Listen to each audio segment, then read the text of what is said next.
Et salut, ici Chaton Sauvage. On se retrouve pour une vidéo un petit peu particulière. Ça faisait longtemps que je voulais la faire et j'ai profité du fait de faire ce puzzle pour vous faire cette vidéo.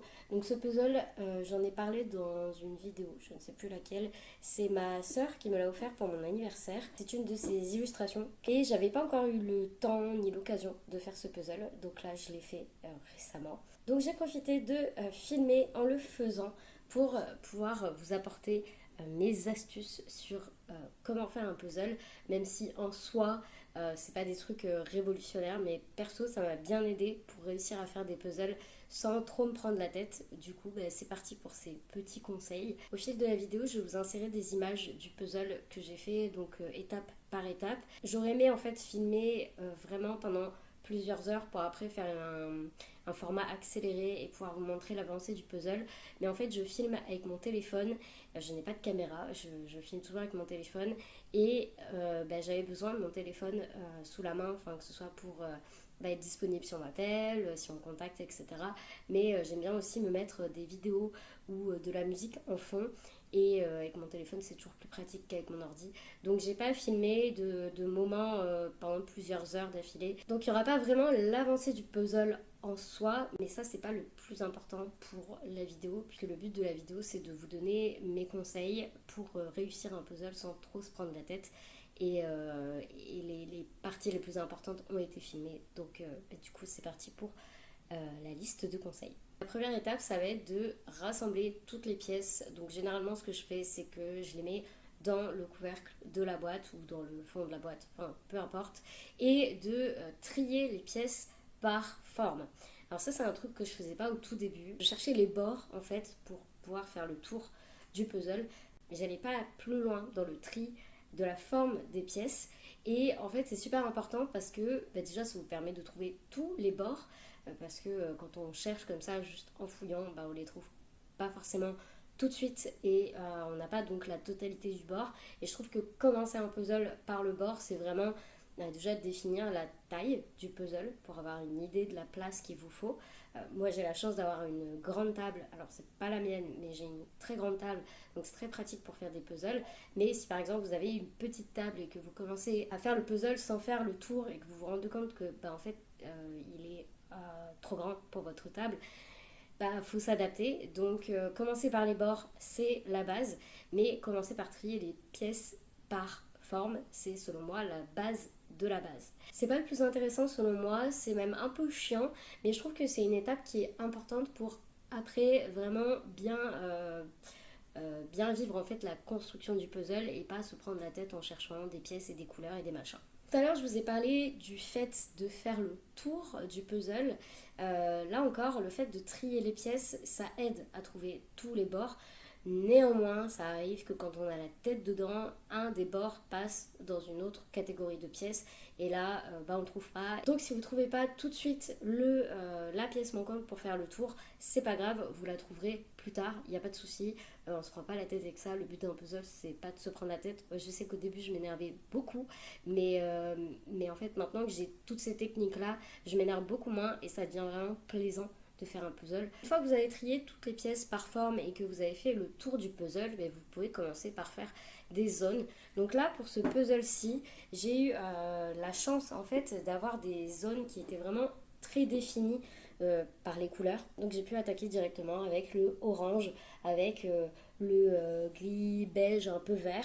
Et ça permet de se concentrer sur certaines pièces et de pas s'éparpiller dans tous les sens. Vraiment faire par zone si vous le pouvez. Parce que il y a des puzzles où malheureusement faire par zone c'est pas trop possible. Mais pour la plupart d'entre eux, je pense qu'il y a pas de souci avec ça. Donc vraiment procéder par étapes et le fait en plus d'avoir trié les pièces d'avance, ça vous permet de repérer les couleurs et ensuite vous n'avez plus qu'à comparer quelle forme de pièce pourrait aller dans telle zone puisque telle zone est à peu près de telle couleur. Alors moi avec le puzzle de ma sœur j'ai eu pas mal de chance parce qu'il y avait une grande différence entre toutes les couleurs, je pense notamment aux couleurs bleues, elles étaient vraiment différentes. Bon là ça se verra pas sur la boîte, ça se verra peut-être sur le puzzle, mais les tons étaient vraiment différents, ce qui a fait que j'ai pas galéré avec plein de pièces bleues de la même couleur. J'ai pu en fait dès le départ un peu analyser quel style de bleu aller avec telle zone et du coup ça m'a évité de perdre du temps à essayer de placer des pièces dans un sens ou dans l'autre parce que la couleur ressemblait trop. Je sais que j'avais le problème avec le puzzle Star Wars.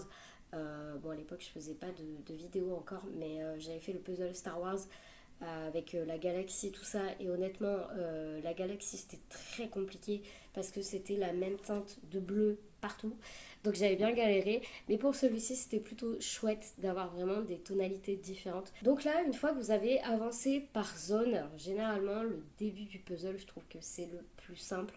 En fait alors perso c'est comme ça que je fonctionne, mais mon cerveau va généralement vers ce qui est plus simple et il garde le plus difficile pour la fin. Mais l'avantage en gardant le plus difficile pour la fin, c'est qu'on a moins de pièces sur la table autour de nous. C'est d'ailleurs important pour ça d'avoir une grande table parce que ça permet vraiment de bien pouvoir trier les pièces. Et le fait de garder les zones les plus dures pour la fin, je trouve que ça permet de les rendre plus simples que de commencer par des pièces plus dures. Je sais pas, par des zones plus dures. Je sais pas si vous voyez un petit peu ce que je veux dire. Une fois que les zones faciles, entre guillemets, ont été faites, pour ce puzzle-ci par exemple, ça a été toute cette zone-là. Ça a été vraiment la plus simple, enfin même celle-ci d'ailleurs. En fait, toute cette zone-là a été relativement simple. Le plus dur, ça a vraiment été le haut du ciel avec le blanc, avec le noir, etc. Et donc, mon autre conseil, quand vous avez fait toutes ces zones qui sont un peu plus simples, et donc de vous attaquer à des zones plus compliquées, c'est de retrier chaque catégorie de pièces. Alors là, vous allez me dire... Alors là, vous allez me dire...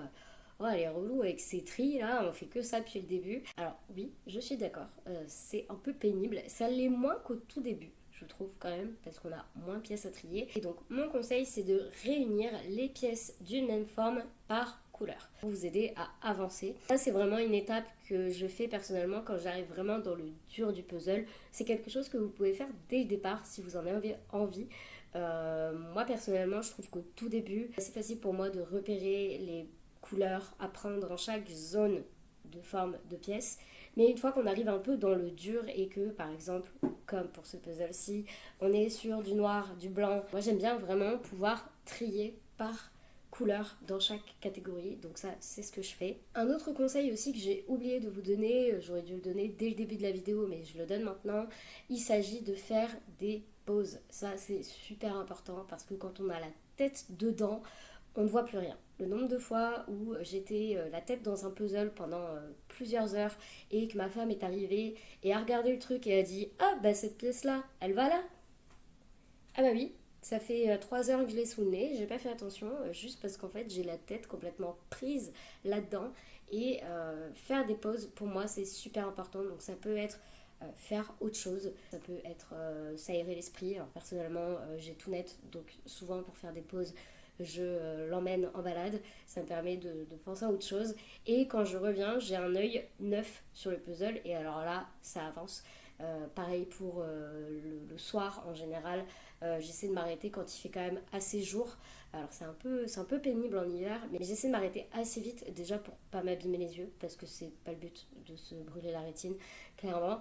Mais aussi parce que en fait le soir la concentration elle est un peu moins élevée, enfin chez moi en tout cas. Donc faire des pauses c'est super important, et ce tout au long du processus du puzzle, même dans le début avec le tri des pièces, etc. Faire des pauses, ça fait du bien et ça permet de reposer un petit peu les yeux. Une fois que vous avez bien avancé dans la dernière partie, donc selon moi en général la partie la plus compliquée, c'est de ranger les pièces dans un certain sens. Donc par exemple quand vous avez une pièce, donc là bon, j'ai sans doute filmé ce passage, je vais vous intégrer des images. Quand vous avez une pièce qui a par exemple deux bras, toutes les pièces de cette catégorie là, vous pouvez les mettre dans le même sens pour qu'elles soient toutes dans le même ordre, et comme ça, comme vous êtes en train de finaliser le puzzle, il n'y a plus qu'en fait à chercher les formes de pièces. Moi généralement quand je suis dans le dur du puzzle, je ne cherche plus par couleur, je cherche vraiment par forme de pièce, et petit à petit l'œil s'adapte et on repère en fait quelle pièce a tel bout pointu, arrondi, etc. Alors le fait de ranger les pièces comme ça, honnêtement, si on pouvait le faire dès le départ, ça serait bien plus pratique, je pense. Malheureusement, quand on a une table, même si elle est grande, et qu'on a un grand puzzle, bah ça passe pas en fait. Moi si j'avais mis toutes les pièces, donc il y en a 1000, hein, c'est un puzzle de 1000 pièces, j'avais mis toutes les pièces comme ça, honnêtement j'aurais pas pu faire le puzzle. Donc ça c'est quelque chose que je fais à la fin pour vraiment juste me focaliser sur la forme des pièces, pour pouvoir trouver leur place définitive. Et voilà, maintenant on termine le puzzle. Alors personnellement ce puzzle j'ai mis 6 jours je crois à le faire, 5 ou 6 jours, je ne sais plus. En y passant quand même plusieurs heures par jour, hein, je préfère le préciser, c'était pas 1 heure par jour, c'était, voilà, des fois je me mettais dès 13 heures et je continuais jusqu'à 18 heures, voire 19 heures.